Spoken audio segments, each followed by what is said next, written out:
Би өнөөдөр гэр бүлээсээ сурсан таагүй хүмүүжлээсээ одоо насан турш хүний хувьд ч юм уу хэрхэн салах вэ, хэрхэн ангижрах вэ гэдэг талаар маш товчхон ярив. Өчигдөр ярангаа хатгажсэн наран цэцэг маань юм болсон. За тэгээ юун түрүү ямар ч хүн үр хүүхдээ сайн хүн болгоё, сайхан өсгөе гэж бодлого л яах вэ? Гэхдээ нэг үг өгдөг штэ. Хүүхдээ хүмүүжүүлэхээс уртад өөрийгөө хүмүүжүүл гээд. Тэгээ харамсалтай нь бид нэр бүгдээр одоо төгс хүн байхгүй учраас янз бүрийн аран шинтай, өөрийгөө одоо эдгээгүй травматай, одоо өөрөө ч мэдэхгүй сонин аран шин гаргадаг эцэг эхчүүд байгаа. Тэгээд хүн чинь өөрийнхөө орон гэртэл хамгийн өөрийнхөө байж чаддаг учраас тэр зангаа гаргаж байгаа үед нь үр хүүхдүүд нь одоо нөгөө занг нь авч суралцах зүйл байдаг. За нэг жишээ авах юм бол нэг гэр бүлийнхэн бусдыг гоочлж шүүмжлэх туртай хүмүүс байж гэж бодъё. За тэгээ гэр бүл гэдэг бол хүний нийгмийн харилцааны хамгийн анхны шат. Тархины хөгжил бас эцэг их гэр бүлийн үүрэг асар юм. Nature versus nurture гэж байдаг шүү дээ. Төрлөх байгалийн өгөгдөл болон өсөж хүмүүжсэн орчноосоо 50% хамаарат хүний ямар хүн болох нь одоо шийдэгддэг. Одоо ингээд нэг жоохон том болсныхон дараа эргээд харж байхад магадгүй гэр бүлийнхний чинь гаргадаг ямар нэг аран шин тань таалагддаггүй. Гэтэ та энийг өөрөө бас өөрийн ч мэдлгүй даган дуурайгаад байдаг гэж болно. Хэрвээ танд өөрт чинь юм таалагдахгүй аран шин зуршил байгаа, та тэрнээсээ салж чадахгүй бол юу яах вэ гэдэг талаар нэг жоохон ярив. За нэг зүгээр жишээ аваад үзье л дээ. Гэр бүлийн гишүүд чинь магадгүй аав эсвэл ээж чинь нэг юм хүмүүсийг шүүх айгуу дуртай. Зүгээр ингээ гудамжинд явсан нэг энэ одоо юу өмссөн бэ гэх нэг баян хэрэгтэй хэрэггүй комент хэлдэг те. Шинэ нэг юмны байж байгааг нь хардаа гутлааж ирчээд арчаагүй. Энэ ямар амар хар юм бэ? Энэ нүүр мүрэ ингэж болдгоо юм бах та. Энэ одоо батгаа янзлуулчаасаа гэл ингээл нэг зүгээр л хажуугаар өнгөрсөн хүнийг л ингээл нэг гоочлоо л гэдэг шүү дээ. Тэгэхээр тийм аав ээжтэй өссөн бол хүүхэд нь хүсээгүй яг тэр юм бусдыг өөлж гоочилдог, шүүмжилдэг тэр занг нь өвлөж авчих гад байдаг. Тэгээд одоо ингээд тэр зандаа өөрөө дургуурч гисэн. Яг тэр зарим хүний хувьд одоо тэгээд аав ээж нь тийм учраас миний аав ээж энэ зөв гэж бодоод яг тэр занг нь ингээд дуурайгаа тавцсан байдаг. Та нар ингээд Монголын сошиал дээр ер нь хүмүүс би энийг ямар амар доошин гутааж байгааг харсан үстэй. Хин ч асуугаагүй байхад орж ирэл чи наадхаа хартаа иш гэл нэг ингээд өөлж гоочлох юм бүр ингээд хайгаад л тэг бүгдээрээ л айгу төгс амьдралтай хүмүүс төгс бүх юм төгс болохоор бусдыг бас ингээд төгс байхыг шаарддаг юм шиг. Гэтэл тэр нь ингээд гэр бүлээсээ ч юм уу сурсан муу зуршил магадгүй аав ээж нь өөрт нь ч тэгж ханддаг байж байсан болно. Танихгүй хүмүүсийг зүгээр хат нь тэгдэг байсан байж болно. За тэгээд хэрвээ өөрөөгөө тийм байгааг мэдрээд тэр чинь таалагдахгүй байгаа бол өөрийгөө одоо арай өөрчлөх гэж хичээж байгаа ч болж өгөхгүй байх юм бол яаж одоо тэрнтэй тэмцэх вэ гэдэг талаар би зааж өгье. За хүнд юу гэдэг юм уншиж судлах тусам одоо аялах тусам олон хүнтэй харилцах тусам нэг тийм юмыг харах үнцэг нээгдэж юмыг олон талаас нь тий зөвхөн миний хараад байгаа нэг үнцэг зөв биш юм байна. Энэ бас өөр үнцэг байж болох юм байна гэдгийг хардаг болж эхэлдэг. За тэгээд эхлэхээр тий бусдын өмнөөс өөрийгөө тавиад эхлэхээр одоо би үнэмлэхэн үнэн биш юм байна. Миний одоо бодож байгаа бүхэн зөв байдгүй юм байна. Одоо хорвоо намайг тойрж иргэдэггүй юм байна. Би гол дүр бусад хүмүүс одоо ингээд зүгээр нэг юм туслах амгүй ингээд зүгээр ингээд програмчлагдаад явж яадаг хүмүүс биш. Бид бүгдээрээ өөр ингэсэн ертөнцтэй өөр ингэсэн үнэнтэй амьдардаг хүмүүс юм байна гэдгийг ойлгож эхлэх тусам таны одоо нөгөө бусдыг өөрийнхөө байлгах, өөрийнхөө хайрцагт чихэх гэсэн тэр оролдлого чинь багасна. Гэхдээ юу гэдэг ингэж бодож эхлэе, хэрэгжүүлээ гэдэг тэр чинь ингээл гэрлийн унтраалга гарч байгаа юм шиг хүн шууд тэр дараа өөрчлөгдөн гэж байхгүй. Тэгэхээр ер нь яадаг вэ гэвэл хүний одоо нөгөө гэр бүлийн хүмүүжил олж авсан хүмүүжил гэдэг юм чинь хамгийн түрүүнд толгойд чинь бодогддог юм байна. За жишээлбэл та өөрийгөө эго прогрессив хүний эрхийн мэдрэмжтэй сайн хүн гэж боддог. Гэтэл нэг хүнийг хараад толгойд чинь хамгийн түрүүнд иш чаавас энийг юм юу өмссөн юм бол тоо гэж толгойд чинь хамгийн түрүүнд бодогдож болно. Тийм бодол орж ирж болно. Тэр болохоор таны нөгөө гэр бүлээс ирсэн анхны одоо суур хүмүүжил чинь. Тэгээ тийм бодол толгойд чинь орж ирлээ гэд өөрийгөө буруутгаад би амар муухай хүн юм бодчихлоо гэж бодох хэрэггүй. Яа тэгэхээр тэр ингээд таныг яриа байхад чинь танд ингээд гэр бүлээс чинь хүчээр шахуу ингээд суулгачихсан тэр хандлага байхгүй юу? Тэрэндээ гимшиж болохгүй.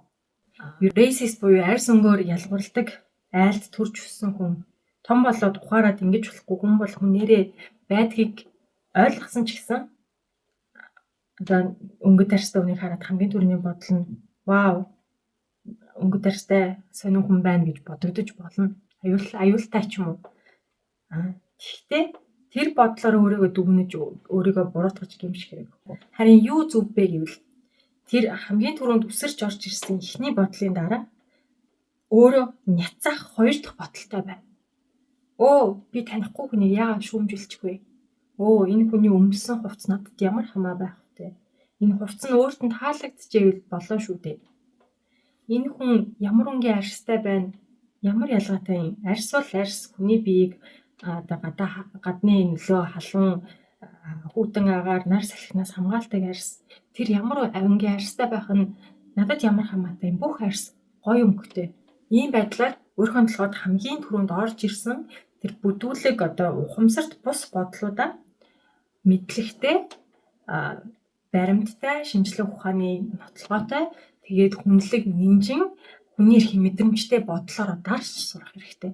Хамгийн түрүүнд орж ирсэн тэр өөдгөө бодлуудаа би ингэж хүмүүжсэн юм байна. Тэгвэл одоо энийг эсрэгцүүлээд би дандаа ингэж бодно. Тэгж бодож сурах юм бол явандаа тэр анхны бодлууд ч бас орж ирэх юм багасна.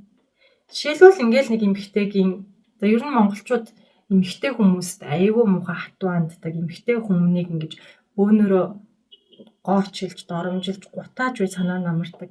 Ямар ч хөөрхөн хүүхэн байсан тэрийг заавалчгүй л ингээд нэг тэг хөөрхөн царайг нь үгүйсгэж чадахгүй бол үйлдэлийг нь явдалтай мавдалтай гэж ярьдаг. За тэгээл нэг юм хөөрхөн эмэгтэй харсан чинь л ингээл нэг заавалчгүй нийтлэнд гутаамаар санагдал ингээл нэг харагдах гал магадгүй л яг ээж чинь ингээл хөөрхөн эмэгтэй харахаараа яг тэгдэг байсан шиг яг ингээл санагдал хөөрхөн эмэгтэй хараад юм бол сталт орсон ч гэдэм юм уу.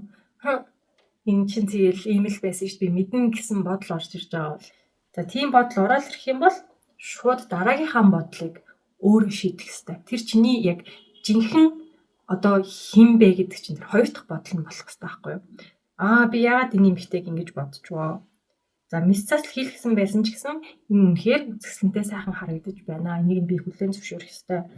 Магадгүй ингээд амар хөөрхөн болохоор би жоохон атаархаад ингэ бодчих шиг боллоо. Гэхдээ одоо би дахиж тийхгүй гэд. Тэгээ өөртөө нэг тийм жоохон тохироо маягийн гэх юм уу? Тийм юм хийгээ сурчих хэрэгтэй. Гэхдээ энэ бол өөртөө ганцхан жишээ шүү дээ. Одоо өөр ямар ч төрлийн гэр бүлээсээ сурсан тийм таагүй зуршил байж болно. Их хөвчлэн одоо тэрийг ийм аргаар өөрчилж болно. Тэгээд бид нар ямар гэр бүлд төрөхөө сонгохгүй, ямар байдлаар хүмүүжихээ бид нар бас сонгохгүй. Тэр бол манай бидний эцэг эхийн сонголт байдаг. Тэгээд энэ гэр бүлийн хүмүүжил гэдэг чинь ер нь одоо компьютераар бол ингээд биднэрт програм суулгаж байгаа шүү дээ. Цаанаасаа өгөгдөлтэй кодтой энийг хийвэл ингэн, энийг ингэвэл ингэн, энэ замаар явбал ингэн, ингэж бодвол ингэн гэж биднэрт ингээд кодлсон юмыг ингээд заагаа сургачиж байгаа юм. Тэгээд зарим хүн бол тэр кодноосоо салж чадахгүй ер нь бол яг тэр яаж кодлуулсан, яаж програмчлагдсан, яг тэр хിവэрээ явсаар байгаад амьдралыг дуусгаж байгаа хүүхдүүдээ ч бас яг тэгж хүмүүжүүлж байгаа. Тэгээд мэдээж эцэг эхчүүд санаатаагаар хүүхдээ мөн хүн болгоё гэж бодохгүй нь ойлгомжтой. Гэхдээ өөрийнхөө алдааг олж хараагүй хүмүүс яг тэр алдаагаа хүүхдтэй тэр чигээр нь өвлүүлж үлдээ. Тэгэхээр ингээд хэдийгээр бид нар гэр бүлээ ямар хүмүүжил олохоо одоо өөртөө сонгохгүй ч гэсэн том болсныхоо дараа бид нар ямар хүн болохоо тэгээ ямар угсаа гарлаас ямар гэр бүл байснаас үл хамааран хэн болохоо бид нар өөртөө сонгож чаднаа. Тэгээд юу гэдэг миний өчтөр хэлжсэн хүний уураг тарих 25 наснд хөгжиж дуусдаг гэх. 25 хүртлээр бол яг хөө шийдвэр гаргасан ч гэсэн шийдвэрийнхаа үр дүнг бүрэн ойлгох чадваргүй, юмны наан цаанахыг харах чадваргүй байдаг бол 25 наснаас хойш ерөнхийдөө чи өөрийнхөө үг, үйлдэл бүгдийнх нь эзэн болж хариуцлага хүлээх хэрэгтэй. Тэгэхээр нэг 25 наснаас хойш одоо манай гэр бүлийн хүмүүжил юм аав ээж маань надад ингэж зааж өгсөн гэдэг байдлаар өөрийнхөө зарим зан чанарыг өмөөрхөн зохисгүй юм аа. Одоо өөрийнхөө сэтгцийн эрүүл мэндийг, өөрийнхөө одоо сэтгэлгээг тэгээ ямар байлгах нь чамаас ер нь бол хамаарч байгаа. Тэгэд тийм болохоор ер нь өөр дээрээ ажиллах, өөр дээрээ хизээч би ингэж болчлоо. Би хангалттай сайн хүн гэж санаа амрахгүйгээр цаг үргэлж өөрийгөө ингэж хувь хүний хувьд сайн хүн болгох. Би ямар хүн байвал те ер нь ингэж бодчих хэрэгтэй. Бусад хүний хувьд намайг хүүхэд байхад ямар хүн надад ингээд одоо үлгэр дуурайл болох байсан бэ? Би ямар хүнийг хараад бишрэх, ямар хүнийг даган дуурайх, ямар хүн одоо намайг юм жоохон хүүхэд айж байгаа үед намайг ирээд хамгаалвал би хамгийн сайхан байх. Тэ надад хамгийн их аюулгүй санагдах байсан бэ гэж бодож байгаад яг тийм хүн л болохыг хичээх хэрэгтэй. Тэгээд програмчлагдсан байдаг гэж хэлжсэн. Тэгэхээр ингээд програмчлагдсан байсан ч гэсэн тэрий ч одоо ингээд нөгөө нэг кодыг дахиж шинээр бичиж болно шүү дээ. Програмыг өөрчилж болно шүү дээ. Тэр ажил маш их хэцүү ажил. Тэгэхдээ түүнийг хийж болно. Өөрийгөө одоо би ингээл ийм л гээд бүлдүрсэн миний мэддэг нь л юм. Би ингээл өссөн. Одоо би үүнээс өөрийг хийж чадахгүй. Би өөрөө мэдсэн сурснаар явна гэвэл тэр нэг бодлын ер нь бол залхуураад тий одоо эго чинь ер нь бол өөрийгөө хамгаалж байгаа юм шинж. Эго гэдэг чинь мэдээж хүн өөрийгөө одоо хамгаалах, оюун санааны сэтгэл зүйн хувьд өөрийгөө ингэж хамгаалах, эрүүл байлгах чухал хэрэгтэй боловч тэр ингээд хэмжээндээ байх хэрэгтэй. Хэмжээнээсээ халиад эхэлчихээр ер нь аюултай болчихж байгаа. Тэгээд ингээд эгондоо хит баригдчихаараа ерөөсөө байсан байрнаасаа хөдлөхгүй, сайжрахгүй, хөгжихгүй л байна гэсэн үг. Тийм болохоор ингээд өөрийгөө хангалттай би болцсон гэх биш.